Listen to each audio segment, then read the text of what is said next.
So talk about your experience as a woman in manufacturing just a little bit. I think you hit the nail on the head. I think there is still this perception out there that women may not be as welcome or as valued in manufacturing. Yeah. It's the old boys network. I mean, have you found that? What are you seeing in your personal experience? So I have not found that. I mean, I certainly, prior to, my grandfather was in the business, my father was in the business. It was the old, it was the white guy industry. Right.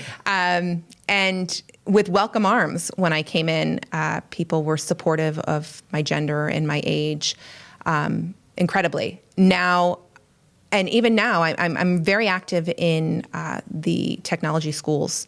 And if you walk into a classroom now and you see the demographics of kids that are now taking these classes, there are, I'm going to say 40% women in the class, which is so wonderful to see. Yes. And I think it's our role as owners and CEOs and HR representatives to make sure that we are encouraging those women to apply for these positions and to get into these careers, because it really is quite a fantastic career, and regardless of what level of manufacturing you get into.